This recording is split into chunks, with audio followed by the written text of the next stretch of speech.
반갑습니다. 오늘 오신 여러분들 예수님의 이름으로 축복합니다. 네. 자, 오늘 함께 하실 하나님 말씀 마태복음 3장 1절에서 2절, 마태복음 3장 1절에서 2절 함께 읽겠습니다. 시작. 그때 세례 요한이 이르러 유대 광야에서 전파하여 가라되 회개하라 천국이 가까이 왔느니라 하였으니. 아멘. 회개하라 천국이 가까이 왔느니라. 자, 세례 요한요, 세례 요한은 예수님보다 먼저 태어났습니다. 6개월 정도. 예수님보다 먼저 태어났으니까 엄밀히 말하면 좀 구약 시대 사람이다, 뭐 이렇게도 얘기할 수 있지만, 그러나 마가복음의 시작이 하나님의 아들 예수 그리스도의 복음의 시작이다, 복음의 시작이다 했잖아요. 근데 그 복음에 나온 게 이제 세례 요한이니까 복음의 인물, 그리고 신약 시대의 인물이다, 이렇게 할 수 있습니다. 자, 세례 요한과 예수님의 첫 메시지, 처음으로 하신 그 설교의 첫 메시지가 바로 오늘 있는 회개하라 천국이 가까이 왔느니라, 이 말씀이죠. 자, 그런데요, 하나님께서 저와 여러분에게 회개하라 이렇게 하신 이유가 뭘까요? 회개하라 하신 이유, 그 이유는 변화를 받고 더 행복해지라. 회개하라 이렇게 하시는 이유는 변화를 받고 더 행복해져라 하는 이런 말씀인 줄 우리가 믿습니다. 다른 말로 말하면은 하나님의 나라가 가까이 오니까, 천국이 가까이 오니까 너희들의 생각을 바꾸고 너희들의 행복을 바꿔서 하나님 나라가 가까이 오는 이 시절에 그 좋은 것들을 누려야 하지 않겠느냐, 이런 말씀인 줄 우리가 또한 믿습니다. 천국이 가까이 오니까, 하나님 나라가 가까이 오고 있으니까 그냥 인간적으로 사는 것이 아니라 더 생각을 바꾸고 더 행복을 바꿔가면서 그 하나님 나라의 좋은 것들을 누려야 하지 않겠느냐 해서 회개하라 천국이 가까이 왔느니라, 이렇게 얘기하시죠. 자, 그런데 이것이 우리가 쉽지는 않아요. 왜 쉽지 않냐면 믿음이 부족하기 때문인 거예요. 쉽지 않은 이유는 누가복음 12장에 있는 것처럼 주인이 더디 올 것 같아요. 예수님이 더디 올 것처럼 생각이 되는 거예요. 이 믿음이 좀 약한 것입니다. 하나님 나라가 가까이 오고 있다, 엄청난 것들이 가까워오고 있다, 이 믿음이 좀 약한 거예요. 그래서 베드로후서 3장에 있는 것처럼 주께서 강림하시다는 약속이 어디 있느냐, 도대체 그게 뭐 어디 있느냐, 믿어지지 않는다. 이 우리 수많은 조상들이 죽은 이후에 만물이 처음 창조될 때랑 똑같은데 뭐 지금 뭐 예수님이 언제 오겠느냐, 이런 생각들이 우리 안에 많이 있는 거죠. 잘 믿어지지 않는 거예요. 그래서 천국이 가까이 오고 있음에도 회개하지 못하고 그냥저냥 살아가는 것이 바로 우리들의 모습이다. 그런데 마지막에는 구약의 노아 때와 또 구약의 롯의 때와 같이 그런 날들이 반드시 있을 것을 여러분 기억하시기를 축복합니다. 누가복음 17장에 보면 이런 말이 있어요. 24절부터 번개가 하늘 아래 이쪽에서 번쩍이고 하늘 아래 저쪽까지 비침같이 인자도 자기 날에 그러하리라. 그러니까 예수님이 구름 타고 우리 요 안양에서만 볼 수 있는 게 아니라 번개가 번쩍 치면 모든 사람이 알듯이 예수님이 오는 것은 모든 인류가 알게 된다는 거예요, 그 순간에.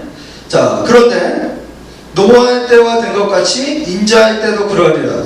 노아가 방주에 들어가는 날까지 사람들은 먹고 마시고 장가들고 시집가더니 홍수가 남에 그들을 다 멸망시켰다. 이게 노아의 날이죠.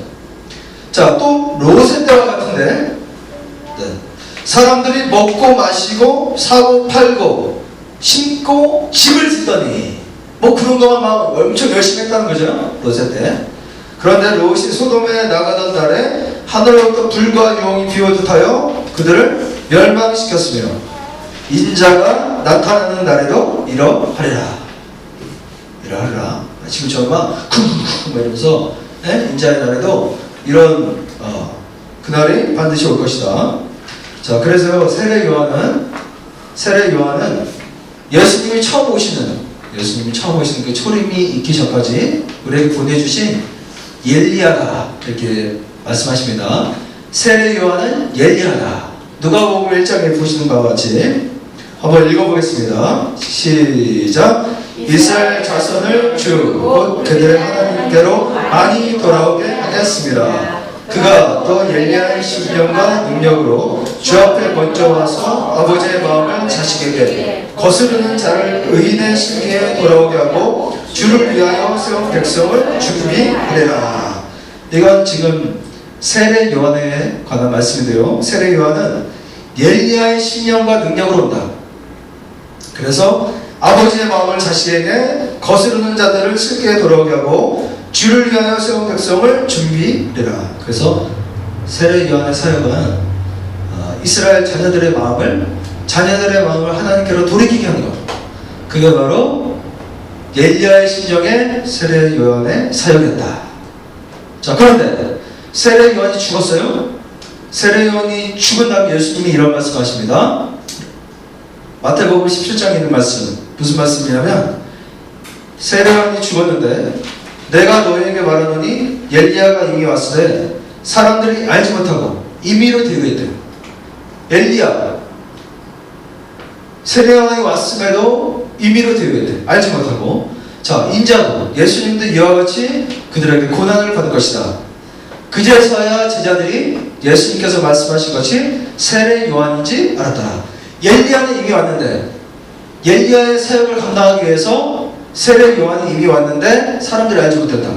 심지어 제자들도 알지 못했다. 자, 그런데요, 이 세례 요한의 사역이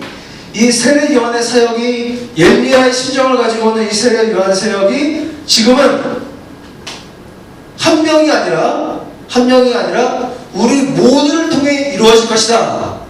여러분, 이것을 믿고 기억하시기를 축복합니다. 네. 엘리야의 사역이 우리 모두에게 부어진 것이다. 그래서 마가복음 사도행전 자, 사도행전 2장에 보시면은 17절에 이런 말씀이 있어요. 하나님이 말씀하시기를, 이건 요엘서를 인용한 건데, 말세 마지막 때는 내가 내 영을 모든 육체에 부어주리니 너희 자녀들은 예언할 것이요 너희의 젊은이들은 환상을 보고 너희의 늙은이들은 꿈을 꾸리라. 이게 요엘서의 말씀인데 사도행전 2장 17절 말씀이에요. 그래서 말세에는 내가 내 영을 이제 모든 이에게 부어줄 것이다. 모든 이에게 부어줄 것이다. 그러면 너희들이 예언할 것이다. 모두가 예언할 것이다. 이런 말이죠. 그래서 이제는 엘리야의 심정으로 했던 그 세례 요한의 사역이 우리 모두에게, 여러분 모두에게 부어진 것이다. 이것을 기억하시고 믿으시기를 축복합니다. 자, 우리가 이제 회개하는 것뿐만 아니라 바로 이 세례 요한처럼 예수님의 다시 오실 길을 예비하는 것이 우리의 그냥 사명이다. 우리의 본질적인 사명이다. 그것을 기억하는 오늘이 되었으면 좋겠습니다. 그냥 인간적으로 사는 것이 아니라 이 세례 요한에게 부어졌던 사명이 우리들에게 부어진 것이다. 우리가 이 땅을 사는 가장 중요한 목적은 엘리야의 심정으로 세례 요한의 사명을 살아가는 것이 우리들의 본질적인 사명이다. 많은 사람들을 주님께로 돌아오게 하는 것, 그것이 우리에게 주어진 가장 중요한 사명이다. 이것을 우리가 기억해야겠죠. 그럴 때, 이렇게 살아갈 때 하나님 주시는 하나님의 나라 천국의 좋은 것들을 우리가 누릴 수가 있다는 것이에요. 그래서 우리가 회개하라 하는 것입니다. 이렇게 살아갈 때 하나님 나라의 모든 좋은 것들을 누릴 수가 있으니까 회개하라. 자, 그런데 이것을 즉 무엇이냐?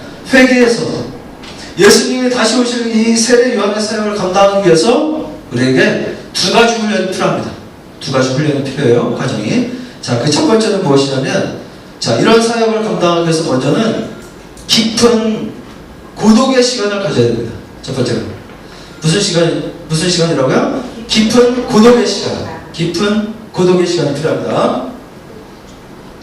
자, 왕따를 당해서 고독의 시간을 가지라는 것이 아니라 자, 세상 어려움 때문에 고독의 시간을 가져야 되는 것이 아니라 우리들에게 광야 같은 빈들 같은 골방 같은 그런 고독의 시간이 필요하다라는 말이에요. 자, 고독은 힘들 수 있어요. 힘들어요. 고독하다는 것은 힘들 수 있으나 우리가 이 고독의 시간을 통해서 주를 찾기에 갈급해지는 시간이 반드시 필요하다. 주를 향한 관심이 생겨나는 시간이 필요하다. 고난과 고독이 있어야 신앙을 업그레이드 시킬 수가 있다는 것입니다. 천하의 예수님도 사역을 시작하기 전에 40일 동안 광야에서 고독의 시간을 가지셨어요. 예수님도 세례 요한도 사역하기 전에 빈들에 있었어요. 세례 요한도 빈들에서 고독의 시간을 가졌습니다. 그래서 검소하고 경건하고 이렇게 자신을 돌아보는 그런 세례 요한이 될 수가 있었죠. 자, 바울도 아라비아에서 3년 동안 고독의 시간을 가졌어요. 3년 동안 고독의 시간을 통해서 자신을 돌아보고 자신의 정체성을 재세팅하는 시간을 바울도 가졌습니다. 자, 여러분들은 고독의 시간을 어떻게 가질 수 있을까요? 여러분들은 고독의 시간을 어떻게 가질 수 있냐? 기도원 같은 데 갈 수 있을 거예요. 그리고 수련회 같은 데를 가라는 이유도 수련회 같은 곳에 가서 하나님과의 깊은 고독의 시간을, 하나님과의 깊은 만남의 시간을 가지라는 의미에서 수련회가 꼭 필요하다 이렇게 얘기하는 거죠.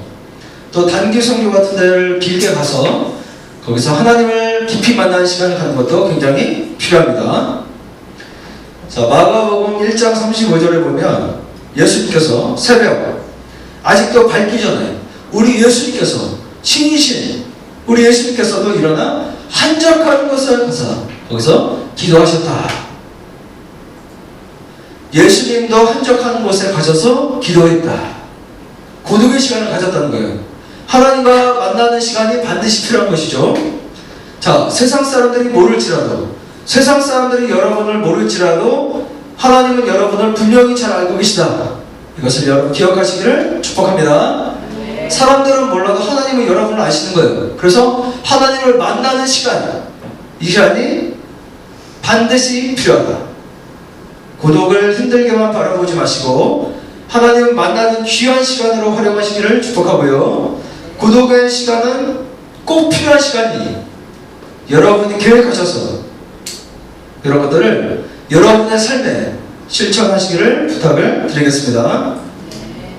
자, 두 번째는 우리가 세례 요한 같은 사역을 감당하기 위해서, 그래서 하나님 나라가 가까이 왔으니 회개하여 좋은 것들을 누리는, 회개하여 좋은 것들을 누리기 위해서 두 번째로는 영적인 깊은 침묵이 필요합니다. 첫 번째는 깊은 고독을 통해서 하나님을 만난다면, 깊은 침묵 가운데 있는 것은, 내가 깊은 침묵 가운데 있는 것은 나의 인간적인 것들을 내려놓는 거예요.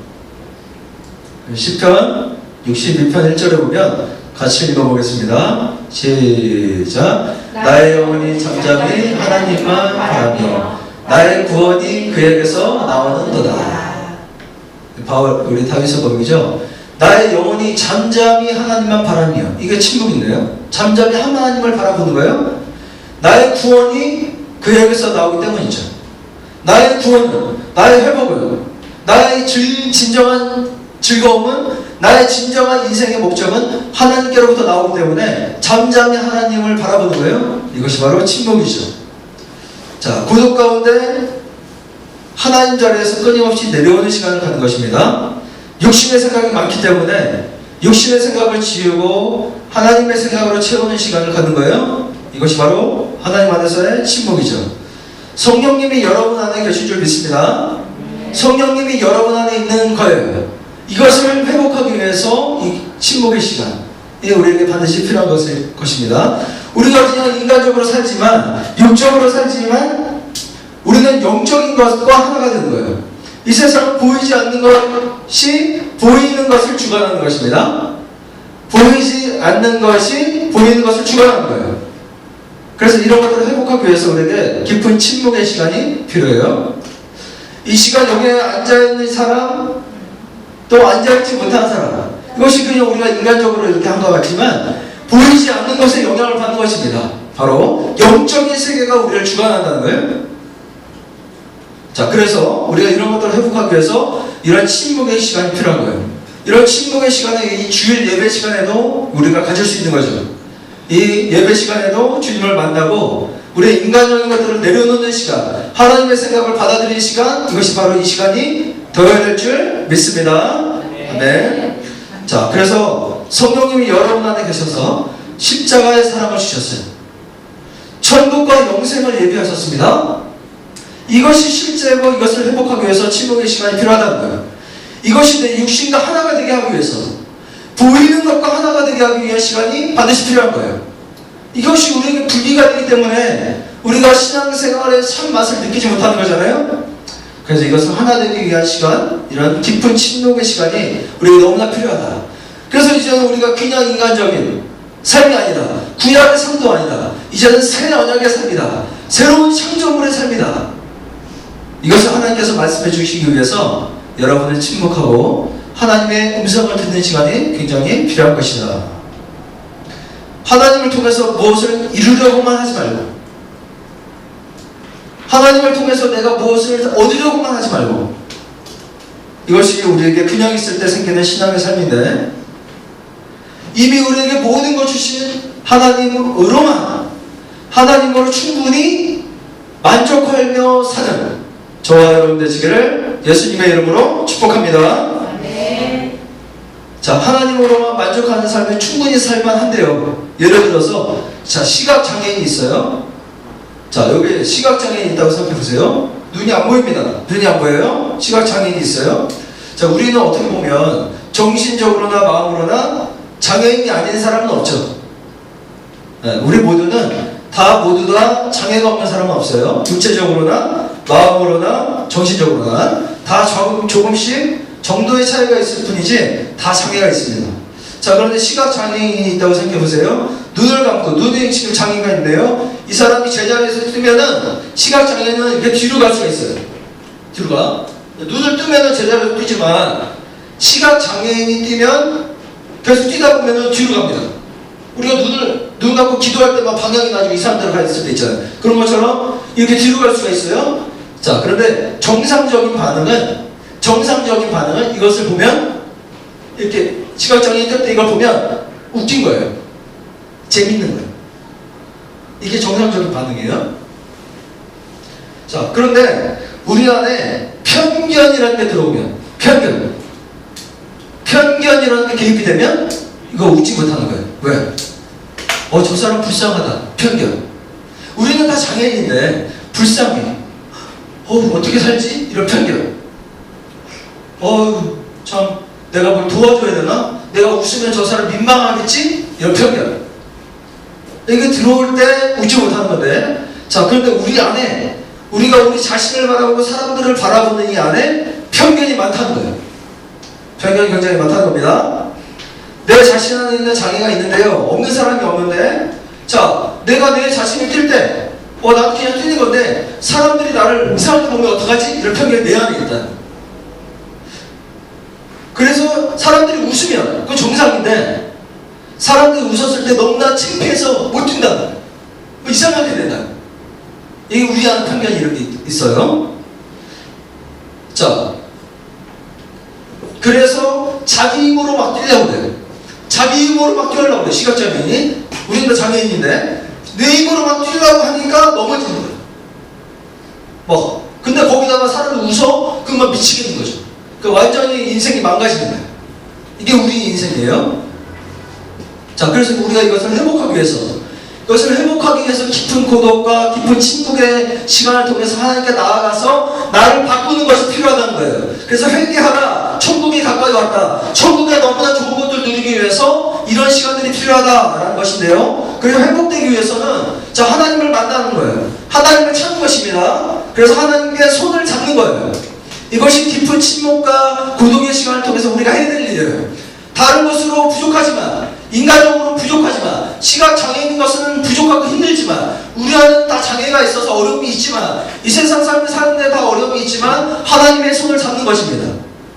하나님의 손을 잡으면 그것은 충분한 거예요. 만족할 수 있는 것입니다. 왜? 우리에게 십자가에 그 사랑을 주셨고 영원한 천국을 주셨으며 내 안에 계셔서 새로운 언약을 주시고 너는 새로운 피조물이라는 말씀을 해주시고 나를 사랑해 주신 하나님의 손을 잡았기 때문에 괜찮은 거예요. 만족할 수 있는 겁니다. 이것을 하시는 여러분 되시기를 축복합니다. 자, 그래서 이제는 내가 뛰긴 뛰입니다. 뭘 하긴 하는 거야, 이 세상에서. 하긴 해, 뛰긴 뛰어. 근데 하나님의 손을 잡고 있는 거예요. 그래서 내 힘으로 하면 넘어졌지만 하나님의 손을 잡아야만, 하나님으로만 만족해야만 제자리에서 뛸 수 있는 거예요. 이제는 제자리에서 뛸 수 있어요. 자, 그런데 여기서 끝이냐? 하나님이 올려주시는 거예요. 우리 주위의 사람을 제가 손잡고 올리면은 얘들 벙벙 뜁니다. 왜? 내 힘으로 올리니까. 애들을 내 힘으로 올리니까 막 점프하듯이 뛸 수 있어요. 진화할 수 없는, 이것을 할 수 있는 것이 바로 이 회개하는 능력에서 고독과 침묵을 통해서 하나님의 손을 잡고 하나님과 하나 됐을 때 보이지 않는 세계의 힘 때문에 보이는 세계에서 오히려 난 약하지만 하나님의 손을 잡았기 때문에 더 뛸 수 있는 것, 남들보다 더 뛸 수 있는 것, 이것을 하는 것이 바로 회개하는 것이다. 그러면 천국이 가까이 우리에게 온다. 우리에게 하나님 나라의 엄청난 것들이 올 수 있다. 오히려 연약하기 때문에 더 잘할 수 있다는 것은 이것이에요. 자, 그런데 인간적으로 잘 뛰는 사람도 있어요? 잘 뛰는 사람도 있어요. 이 사람들. 아하. 근데 이 사람들이 하나님의 손을 잡지 않는다. 그러면 이 잘 뛰는 것은 저주라는 거예요. 하나님 저를 잘 뛰게 해주셔서 감사해요. 이 생각을 하지 않으면 이건 저주라는 거예요. 그렇지 않다면 절더라도 하나님의 손을 잡고 있는 사람이 훨씬 축복이라는 거죠. 이 인식을 바꾸는 거, 이 인식을 바꾸기 위해서 깊은 고독과 침묵의 삶을 통과해야만 바울의 아라비아 3년, 세례요한의 빈들에서의 세례요한, 예수님의 40일 광야, 한적한 곳에서 기도하신 예수님, 이 과정을 거쳐서 이런 것들을 우리가 가져오는 것, 이런 것이 바로 필요하다라는 것입니다. 이런 것들을 여러분 잘 취하시는 저와 여러분 되시기를 주님의 이름으로 축복합니다. 네. 그러니까 예를 들어서요, 지금 우리가 찬양도 했지만 시간을 뚫고 오신 예수님, 그래서 하나님 우리와 영원히 함께 하시니 영생을 주셨다는 거잖아요, 이 찬양 가사. 자, 그래서 우리가 그냥 찬양할 때 하나님 우리와 영원히 함께 하시니 꿈없는 우리에게 그 나라 보여주시네. 연약한 자들의 친구가 되어주시고 힘없는 우리의 인생을 위로하시네. 이 정도로만 찬양해서 안 된다는 거예요. 이 정도로 해서 만족하면 안 되고 그냥 부르고 그런 얘기겠구나 이렇게 해서 찬양하는 것이 아니라 거기까지 해서 멈추면 안 되고, 자, 영원히 함께 하시는 영생을 주셨구나, 이게 막 오는 거예요. 이게 묵상입니다. 자, 묵상한다는 뜻은 되새긴다는 뜻인데 이 원어적인 의미가 무엇이 있냐면 여기 고개가 있는 거예요. 그래서 짐승이 이걸 딱 잡고 물고 하잖아요. 누가 오면 이게 묵상이에요. 이게 정확한 그 원어적인 뜻입니다. 묵상하다. 즉, 이 은혜를 놓치지 않겠다. 그래서 이게 묵상이에요. 이 은혜를 놓치지 않겠어. 이 엄청난 은혜를 놓치지 않겠어. 그게 바로 묵상이에요. 그러니까 되새기는 거죠. 계속 하면서 이게 바로 묵상입니다. 그래서 하나님 영원히 함께 하시는군요. 영생을 주셨군요. 영생, 이것이 나에게 놓치지 않겠어. 이 영생의 축복을 놓치지 않겠어. 꿈없는 우리에게 그 나라 보여주셨어. 이 땅에서 내 꿈이 없는 것처럼 보일지라도 그 나라를 보여주셨어. 천국이 내 안에 있잖아요. 천국을 보여주셨잖아요. 그것을 붙드는 거야.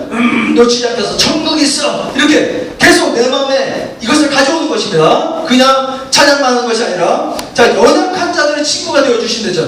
난 연약한데 잘 됐어. 너무나 좋은 가사야. 강한 자들의 친구가 되어주시가 아니잖아요. 연약한 자의 친구가 되어주시고, 연약한 자의 친구, 좋아요. 저는 너무 연약했는데 나의 친구가 되어주시네요. 그러니까 나는 약한데 괜찮습니다. 그래서 힘없는 우리의 인생을 위로하시네. 힘없는 우리의 인생을 위로하시네. 그러니까 하나님이 나의 인생을 위로해 주시네요. 그러니까 하나님만으로 만족해요. 하나님을 의지합니다. 하나님 손 붙잡음으로 충분해요. 이렇게 끌어들여서 내가 물고 있어야 된다는 게, 그냥 그것이 저기 떨어져 있는 먹이가 되면 안 되고 내가 여기서 물고 있어야 돼. 계속 묵상해서 그렇게 가져오는 것이 우리들에게 필요하다. 자, 아브라함이 그랬습니다. 아브라함을 예로 한번 보여주면요, 아브라함이 21장에서 보면 사라가 보니까 이삭을 이스마엘하고 하갈이 놀리네요. 그래서 이 사갈이 이 하갈하고 여종과 저 아들 이스마엘을 내쫓으세요, 쫓아내세요, 이렇게 아브라함에게 얘기했습니다. 근데 아브라함이 그래도 자기 아들이잖아. 근데 뭐 이삭을 놀리니까 사라가 얘기하니까 사라한테 꽉 잡혀 나오죠. 그래서 끝에 뭐라고 해요? 이 일로 인해서 매우 근심이 되었다. 아브라함이 매우 근심이 되는 거예요. 우리 인생이 이렇다는 겁니다. 근심이 너무 많은 거예요. 근심이 너무 계속되는 거예요. 막 이 상태예요. 뒤로 가고 누가 나를 뭐라고 하면 어떡하지? 내 자식은 창피해. 그러면서 막 넘어지고 막. 이게 바로 매우 근심이에요. 매우 근심. 자, 그런데 10년 후 21장과 22장은 10년 후예요. 10년. 근데 제 인생을 보면 한 10년 정도를 물고 뜯으면 회복이 많이 되는 것 같아요. 제가 인생을 보니까 10년 정도를. 자, 22장에서 어떻게 됐냐면 하나님이 이삭을 죽이래. 이삭을. 이스마엘도 아니고 이삭을 죽여라. 네 손으로, 네 칼로 찔러라. 근데 아브라함이 어떻게 끝났냐면 그 아들을 잡으려 하니, 네, 실제로 칼을 들고 죽이려고 했다는 거예요. 실제로 죽이려고 했다는 것입니다. 매우 근심 정도가 아니라 그냥 쫓아내는 것도 매우 근심이었는데 이제는 그 아들을 죽이려고 하는 거예요. 이렇게 변했어요. 10년 동안. 자, 이런 일이 어떻게 생겼냐면 10년 동안 하나님을 인식하기를 반복했던 거예요. 되새겼던 것입니다. 깊은 침묵과 구독 속에서 자신의 인간적인 생각들, 근심들, 그 매우 근심했던 것들을 내려놓은 거예요. 그래서 하나님의 말씀과 자신에게 해줬던 간증들을 계속 묵상한 겁니다. 하나님을 계속 찾은 거예요. 이런 것들을 되새긴 거예요. 자, 그래서 이삭을 볼 때마다 이삭을 주신 하나님을 생각했어요. 이삭을 백세해 주신 그 놀라우신 하나님을 생각한 거예요. 그래서 이제 하나님으로 만족하고 하나님이 히브리서 11장에 보면 다시 살리실 줄 믿고 했다고 그렇게 돼 있어요. 네, 아브라함이 악한 마음으로 죽인 게 아니라 너희 자식을 죽어 이런 게 아니라 얘를 너무 사랑하지만 다시 살리실 줄 믿고 보이지 않는 세계가 보이는 이 나의 삶을 역사하실 것을 믿고 그 믿음 가운데 이삭을 칼로 찌르려고 했다 이렇게 돼 있어요. 그래서 그것이 생겨난 것입니다. 이 10년 동안에 하나님을 만족하고 하나님을 믿고 보이지 않는 세계에서 나의 인생을 살게 해주신 하나님 때문에 실제로 그 일을 할 수 있는, 근심하지 않고 그 일을 할 수 있는 아브라함이 됐다. 자, 그래서 이제 말씀을 정리하면 마가복음 9장 23절 자, 한번 읽어보겠습니다. 시작. 예수께서 이르시되 할 수 있거든이 무슨 말이냐? 믿는 자에게는 능히 하지 못할 일이 없느니라 하시니. 자, 회개하러 천국에 가까이 왔느니라. 자, 세례 요한과 같은 삶을 살아갈 우리들에게 깊은 고독과 침묵을 통해서 하나님으로 만족하고 하나님을 의지하게 되면 바로 이런 말씀들을 하나님께서 주실 수 있다는 것이죠. 자, 할 수 있거든이 무슨 말이냐? 묵상해라, 되새겨라, 회개하라, 천국이 가까이 왔다, 내가 네 안에 있다. 그러니까 믿는 자에게는 능히 하지 못할 일이 없느니라. 이 말씀을 할 수 있는 거예요. 자, 이 말씀을 우리가 담대하게 아브라함처럼 받아들일 수 있는 것을 위해서 우리가 이 시간을 갖는 것이 필요하다는 거죠.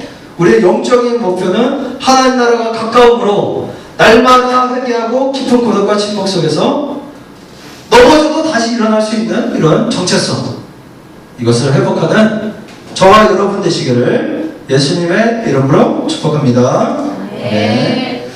자, 그러면 오늘 내용 생각하면서 같이 기도하도록 하겠습니다. 하나님, 저희들 엘리야의 기도할 내용은요, 엘리야의 마음으로 세례 요한의 삶을 사는 것이 우리의 사명인데 천국에 가까이 와서 우리가 너무나 좋은 거 누리기를 원합니다. 하나님으로 만족해서 모두 다 자기가 있는 우리들이지만 하나님의 손을 잡고 만족하며 살아나갈 때 보이지 않는 세계를 통해 보이는 이 세계에서도 하나님의 역사가 일어나게 될 줄 믿습니다. 그래, 할 수 있거든이 무슨 말이냐? 믿는 자에게는 능히 하지 못할 일이 없느니라. 이 말씀이 실현되는 우리와 우리 가정과 우리 교회의 삶이 되게 하여 주시옵소서. 우리 주여 한번 부르고 함께 기도하겠습니다. 주여, 하나님의 성령의 충만하게 임하여 주시옵소서. 성령이 충만하게 임하여 주시옵소서. 우리 안에 가득히 채워주시옵소서. 믿음을 채워주시옵소서. 하나님 우리를 다스려 주시옵소서. 하나님 우리들 연약하고 부족하고 이것은 우리 모두에게 있는 것인 줄 믿습니다. 하나님 그러나 그것을 어떻게 통과하느냐, 그것이 우리에게 중요한 줄 믿습니다. 하나님 우리도 아브라함 같은 시간 하나님 보내기를 원합니다. 아브라함의 심장 같은 세월을 보내기를 원합니다. 하나님 예수님의 광야 같은 시간을 보내기를 원합니다. 하나님 세례 요한이 빈들에 있었던 것처럼 그런 시간을 보내기를 원합니다. 바울의 아라비아의 성령 같은 시간을 보내기를 원합니다. 깊은 고독 속에서 하나님을 찾습니다. 하나님 깊은 고독 가운데 하나님을 만나는 것이 우리에게 너무나 좋은 것임을 기억하게 하여 주시옵소서. 깊은 침묵 속에서 하나님 나의 인간적인 생각들을 내려놓고 하나님의 생각으로 나를 채우기를 원합니다. 깊은 묵상과 회개님 속에서 하나님을 의지합니다. 하나님의 손을 붙잡습니다. 그래서 하나님이 주신 놀라운 것들로 나를 채우기를 원합니다. 영원한 생명을 주시고 십자가에서 우리를 위해서 죽으셨으며 하나님 부활하여 천국을 주시고 하나님 이 땅에서도 좋은 것들 예비하신 하나님 그 손을 잡기를 원합니다. 내가 무엇을 하려고 애쓰는 것이 아니라 내가 무엇을 하려고 애써서 실패하고 좌절하고 사람들의 시선에 눈치를 보는 것이 아니라 하나님의 손을 붙잡았기 때문에 그것으로 만족하며 하나님이 충분하기 때문에 하나님의 손으로 인해서 하나님의 인도하심으로 인해 하나님의 능력으로 인해 더욱더 사람들이 할 수 있는 일까지 감당할 수 있는 그런 삶을 사는 그 정체성, 그런 삶을 살아가는 우리가 되기를 원합니다. 하나님 오셔서 충만히 채워주시옵소서. 이것을 날마다 묵상하며 회개하기를 원합니다. 하나님 새로운 부족을 닦게 살아가는 우리가 되기를 원합니다. 할 수 있거든이 무슨 말이야, 믿는 자에게는 능히 하지 못할 일이 없느니라. 하나님 그 말씀 실현되는 우리들의 삶과 우리 가정과 우리 교회가 될 수 있도록 붙들어 주시옵소서. 한 주간도 어려움이 많이 있을 것입니다. 고독의 시간이 힘들 것입니다. 우리에게 장애가 있습니다. 어려움이 있습니다. 그러나 하나님의 손을 잡습니다. 하나님의 이 손을 믿음으로 잡습니다. 하나님이 계시기 때문에 만족할 수 있습니다. 하나님의 사랑의 손으로 나를 잡아주십니다. 그래 하나님이 일으켜 세워주십니다. 하나님의 손을 붙잡고 일어납니다. 하나님이 인도하여 주실 것입니다. 인간적인 힘이 아니라 하나님의 힘으로 살아갈 것입니다. 하나님의 축복이 하나님의 센팅이 우리 안에 있게 하여 주시옵소서. 우리 교회 안에 있게 하여 주시옵소서. 할렐루야. 우리 붙잡아 주시옵소서. 믿음을 더욱 강건하게 하여 주시옵소서. 할렐루야. 충만하게 하여 주시옵소서. 충만하게 우리를 채워주시옵소서. 말씀으로 충만하게 해주시고 은혜로 충만하게 해주시고 회복되게 하여 주시고 하나님 믿음으로 충만하게 하여 주시옵소서. 담대함으로 충만하게 하여 주시옵소서. 하나님의 은혜 안에 평안하게 하여 주시옵소서. 하나님의 사랑으로 채워주시옵소서. 하나님의 사랑으로 채워주시옵소서.